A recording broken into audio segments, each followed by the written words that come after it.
Hello guys, சின்ன மருமகளில் அடுத்ததாக என்ன நடக்கிறதுக்கு வாய்ப்பு இருக்குன்னு சொன்னால் தமிழ்ச்செல்வி வெயிட் பண்ணிட்டு இருக்கிறாங்க. யாருக்காகன்னு சொன்னால் சேதுக்காக. என்ன இன்னுமே இவரை காணலையே, வீட்டில் இருக்கிறவங்க எல்லாம் இவ்வளவு என் மேலே பழி போடுறாங்க, இவங்க யாருமே என்ன சொன்னாலும் கேட்க மாட்டேன்றாங்க. ஆனால் கண்டிப்பாக என்னுடைய ஹஸ்பண்ட் நான் சொல்கிறத கேட்பாங்க. அவங்களுக்கு நான் எப்படிப்பட்ட வேண்டது நல்லாவே தெரியும். இவங்களை ஏன் இந்த மாதிரியெல்லாம் தமிழ்ச்செல்வி மேலே பழி போட்டிங்கன்னு கேட்காம விட மாட்டாங்க. நான் எந்த தப்புமே பண்ணாமல் இப்படி பழி போடுறதுக்கு எப்படித்தான் இந்த வீட்டில் இருக்கிறவங்களுக்கெல்லாம் மனசு வருதோ தெரியல என்ற மாதிரி தமிழ்ச்செல்வி நச்சிட்டு இருக்கிறாங்க. அப்படி நச்சிட்டு இருக்கும்போதே அவங்கள மற்றவங்க ஏசிட்டே இருக்கிறாங்க. நீங்கள் என்ன வேணாலும் சொல்லுங்கள், என்னுடைய ஹஸ்பண்ட் வருவாங்க, அதுக்கப்புறமா இருக்குது உங்களுக்கெல்லாம் என்ற மாதிரி சொல்லிட்டு அவங்க பாட்டுக்கு இருக்கிறாங்க. அப்படி இருக்கும்போது சேது வராங்க. வரும்போது மற்றவங்க முன்னாடியே தமிழ்ச்செல்வி எங்கே வந்துட்டாங்களா என்ற மாதிரி வராங்க. வரும்போது எங்கே போட்ட அவ வந்துட்டாளா அல்லது எங்கேயாவது ஒழிச்சிருக்கிறாளா என்ற மாதிரி சேது கேட்குறாங்க. யாரைய பார்க்குற, வேறு யாரை, என்னுடைய அருமை பொண்டாடியை தான் கேட்குறேன், அவளை தான் இங்கேன்னு கேட்குறேன்ற மாதிரி சொல்கிறாங்க. அப்படி சொல்லும்போது சேதுவோட பாட்டி சொல்கிறாங்க, என்னப்பா எதுக்குப்பா அந்த பொண்ணு மேலே நீ இப்படி கோவப்படுற என்ற மாதிரி கேட்குறாங்க. கேட்கும்போது அவங்க மேலே கோவப்படாமல் வேறு யார் மேலே பாட்டி கோவப்படுறது, எல்லாத்தையும் பண்ணிட்டு நல்லவ மாதிரி இந்த வீட்டில் உட்கார்ந்துருக்கிறா, இன்னும் என்னென்ன காரியம் பண்ண போகிறாளோ யாருக்கு தெரியும், என்னென்ன பண்ணி வச்சுட்டு வந்திருக்கிறாளோ யாருக்கு தெரியும், படிக்க போகிறேன்னு சொல்லி என்ன காரியமெல்லாம் பண்ணிகிட்ருக்கிறா தெரியுமா என்ற மாதிரி கேட்குறாங்க. போலீஸ் ஸ்டேஷனில் என்ன மாதிரியெல்லாம் என்னுடைய அப்பாவை அடிக்கிறாங்க தெரியுமா, அவங்கள எவ்வளவு மரியாதையாக எல்லாரும் நடத்தினாங்க. அவங்க பேசாமல் போனால் கூட வில்லங்கத்துக்கு எல்லாருமே ஓடி கதைப்பாங்க. அவங்கள்ட வீடு தேடி மரியாதையாக ஐயா ஐயாண்டு ஆசையாக அன்பாக கதைச்சவங்க எல்லாம், சே இவனெல்லாம் ஒரு மனுஷனா, இவனோடையா இவ்வளோ நாளும் பேசினா, இவன் எங்க நாட்டுக்கு நல்லது பண்ண போகிறான், இவன் வீட்டிலே இவ்வளோ வேஷம் போட்டுட்டு இருக்கிறவன், இவன் எல்லாம் நல்லவனண்டு நாங்கள் நினச்சிருக்கிறோமே என்ற மாதிரி எல்லாரும் கேவலமாக பேசுகிற அளவுக்கு இவ வச்சுட்டா என்ற மாதிரி சொல்கிறாங்க. யாரையப்பா சொல்கிறேன்னு சொல்லும்போது வேறு யாரை, தமிழ்ச்செல்வியை தான் கூப்பிடுங்க அவளை என்ற மாதிரி சொல்கிறாங்க. அப்படி சொல்லும்போது தமிழ்ச்செல்வி சொல்கிறாங்க, எங்கேயுமே ஒழிச்சு நிற்கலை, எங்கேயுமே நான் போகலை, இங்கே தான் நிற்கிறேன் என்ற மாதிரி சொல்கிறாங்க. ஆமாம், நீ இங்கே தானே நிற்ப, அப்போ தானே இங்கே என்ன நடக்குதுன்னு உனக்கு தெரிய வரும், அதுக்கேற்ற மாதிரி நீ திட்டம் போடலாம் இல்லையா, வேறு எங்கேயாவது நின்றா நாங்கள் என்ன பண்ண போகிறோம்ன்றதெல்லாம் உனக்கு தெரிய வராதே, நீ தான் இப்போ போலீஸ் ஸ்டேஷனில் இருக்க வேண்டிய ஆள், ஜெயிலில் இருக்க வேண்டிய ஆள் நீ தான். ஆனால் நீ இங்கே இருக்கிற, எந்த பாவம் மரியாதை அப்பா அங்கே இவ்வளோ அடி வாங்கிட்டு இருக்கிறார் தெரியுமா, எதுக்கு இந்த மாதிரி ஒரு காரியத்தை பண்ண, நீ எல்லாம் ஒரு மனுஷியாச்சே, உன்னை கல்யாணம் பண்ண பாவத்துக்கு நான் இப்படியெல்லாம் அனுபவிக்கணுமா என்ற மாதிரி ஏசுகிறாங்க. என்னங்க கல்யாண வாழ்க்கையெல்லாம் இழுத்து பேசுகிறீங்க, அவ்வளோ தூரத்துக்கு நான் உங்களுக்கு வேண்டாதவளா போட்டேனா என்ற மாதிரி சொல்கிறாங்க.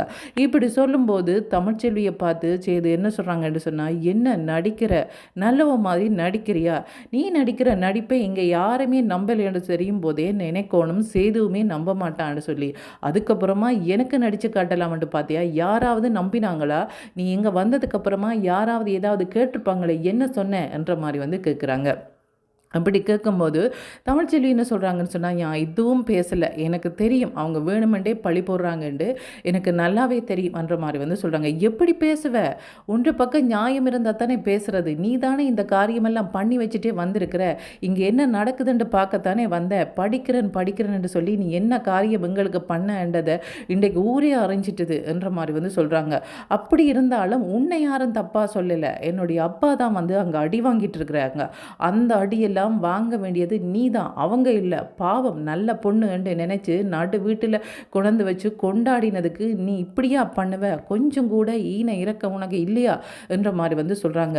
நீ எப்படிப்பட்ட பொண்ணு, எங்கே இருந்து வர, உன்னுடைய குடும்பம் இப்படி எதுவுமே தெரியாமல் ஆசைப்பட்டுட்டு நின்றதுக்காக உன்னை கல்யாணம் பண்ணனே, அது என்னுடைய தப்பா, இல்லை பாவம் படிக்க போறேன்னு கேட்குறாளே, படிக்க விடுவோம் என்று படிக்க விட்டது என்னுடைய தப்பா, அல்லது போனால் எங்கேயாவது போகணும் ஃப்ரெண்ட்ஸை பார்க்கணும் என்று கேட்டால் சரி போயிட்டு வரட்டும் என்று விட்டது தப்பா, அதுக்கு நீ கொடுக்குற பரிசா இது, இதுக்கப்புறம் உன்னை நம்பிட்டு இந்த வீட்டில் இருப்பேன் நினச்சியா, முதல்ல நீ இந்த வீட்டில் இருக்கக்கூடாது, வெளியில் போன்ற மாதிரி சொல்கிறாங்க. அப்படி சொல்லும்போது தமிழ்ச்செல்வி சொல்கிறாங்க என்ன சொன்னால், என்னது வெளியில் போவா, நான் என்ன பண்ணதுக்காக என்ன வெளியில் போக சொல்கிறீங்க என்ற மாதிரி கேட்குறாங்க. இங்கே பாரு, நீ போகலேன்னு சொன்னால் கழுத்தை பிடிச்சி வெளியில் தள்ளுவேன் என்ற மாதிரி சொல்கிறாங்க. நீ ஒன்றும் கழுத்தை பிடிச்சி வெளியில் தள்ள தேவையில்லை என்ற மாதிரி தமிழ் தமிழ்ச்செல்வி சொல்கிறாங்க.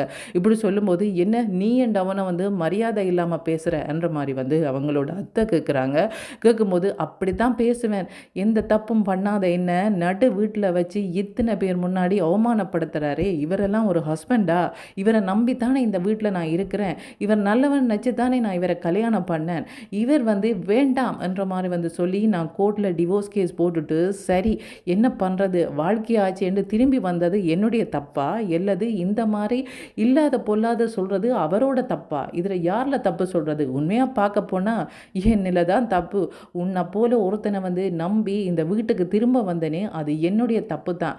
அது மட்டும் இல்லாமல் இந்த வீட்டில் இருக்கிறவங்க யாருமே எனக்கு சப்போர்ட்டாக இல்லை என்று சொல்லும்போது இல்லை இந்த வீட்டில் எனக்கு இருக்கவே பிடிக்கலை என்றுட்டு நான் போயிருக்கணும். அதை விட்டுட்டு எப்படி இருந்தாலும் பரவாயில்லை சமாளித்து போவோம், என்னுடைய ஹஸ்பண்டுக்காக இதை கூட நான் பண்ண மாட்டேனா என்ற மாதிரி வந்து என்னுடைய மனசை நானே கல்லாக்கிட்டு இந்த வீட்டில் இருந்தது என்னுடைய தப்பு தான். அதனால தான் இவ்வளவு கேவலமான பேச்சுன்னு நான் கேட்க வேண்டி வருது. இங்கே பாருங்க, யாரும் என்னை வந்து ஏச தேவையில்லை, என்னை பழி போடவும் தேவையில்லை. எல்லார் முன்னாடியும் ஒரு விஷயத்த வந்து சொல்லிட்டு போகிறேன். ஆளாளுக்கு ஒவ்வொரு கேள்வி கேட்டீங்களே, இப்போ கேட்டுக்கொள்ளுங்க நான் சொல்கிறத. இந்த பிரச்சனைக்கும் எனக்கு எந்த சம்மந்தமும் இல்லை. இப்படி ஒரு பிரச்சனையை வர வைக்கணுமென்ற ஆசையும் எனக்கு இல்லை. அது மட்டும் இல்லாமல் மாமா என்னில் ரொம்ப பாசமாக இருக்கிறவங்க, அதுமாதிரி எனக்கும் அவர் மேலே ரொம்ப பாசம் இருக்குது, மரியாதை இருக்குது. இந்த மாதிரியான காரியத்தை எல்லாம் பண்ணக்கூடியால் நான் இல்லை, பண்ணவும் மாட்டேன். நீங்கள் இந்த மாதிரி பழி போட்டால் அது உங்களோட தப்பு, என்னோட தப்பு இல்லை. அதுக்காக இல்லை நான் இந்த வீட்டில் இருந்து கொண்டே நான் இப்படிப்பட்டவன்றதை நிரூபிக்கிறேன் என்றெல்லாம் சொல்லிட்டு இந்த வீட்டில் இருக்கிற பொண்ணு நான் கிடையாது. நான் இங்கே இருக்க போகிறதில்ல. நீங்கள் யாரும் என்னை தேடி வந்துடவும் கூடாது, சரியா? அது சரி, நீ மற்றவங்கள்ட பேச்சு எல்லாத்தையும் கேட்குறியே, இந்த வீட்டிலேயே உன்னுடைய அப்பாவுக்கு எதிரானவங்க யாராவது இருக்கக்கூடுமே, அவங்க பண்ணி இருக்க மாட்டாங்களான்னு கொஞ்சமாவது நினைச்சியா?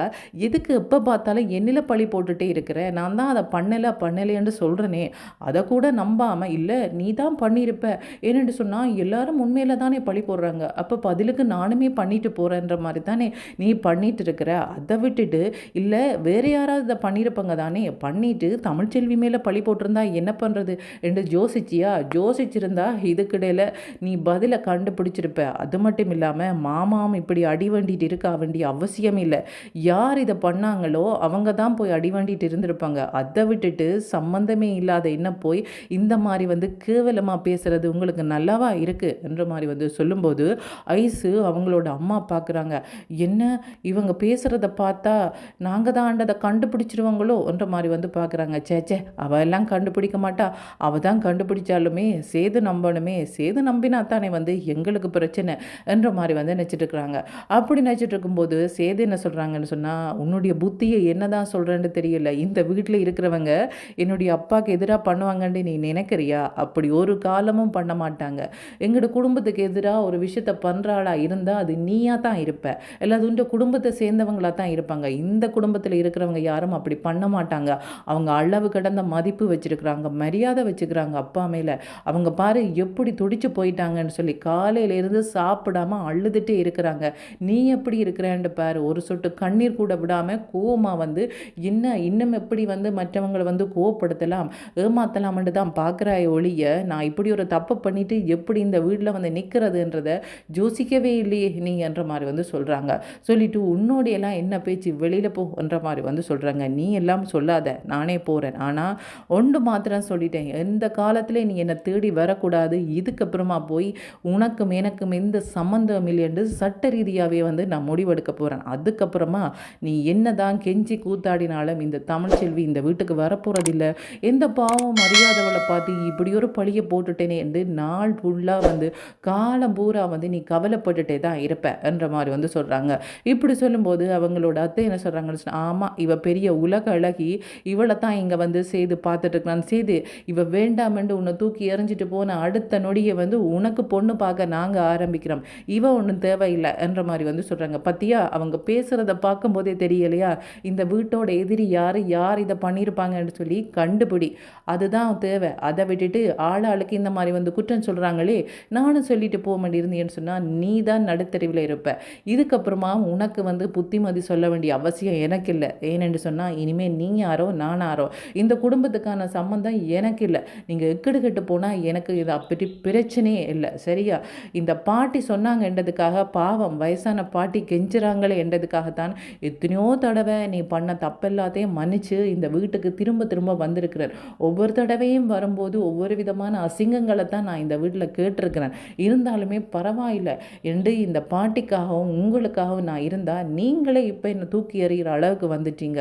அதுக்கப்புறமா நான் எதுக்கு இந்த வீட்டை இருக்கணும், எதுக்கு உங்களோட வாழ்க்கையில் நான் இருக்கணும், எனக்கு இந்த மாதிரி ஒரு ஹஸ்பண்ட் தேவையும் இல்லை, இந்த மாதிரி ஒரு உறவு தேவையும் இல்லை என்ற மாதிரி போகிறாங்க.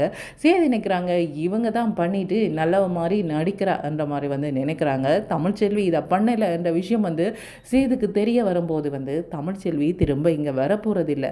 அப்படி வராமல் இருக்கும்போது சேது யார் இதை பண்ணியிருப்பாங்கன்றதை கண்டுபிடிக்கிறாங்களா, இந்த குடும்பத்தில் இருக்கிறவங்களே தான் இதை பண்ணிட்டு மற்றவங்க மேலே பழி போட்டுட்ருக்குறாங்களன்றதை கண்டுபிடிப்பாங்களா இல்லையான்றதை கைஸ் வெயிட் பண்ணி தான் பார்க்கணும். ஓகே, தேங்க்யூ, பாய்.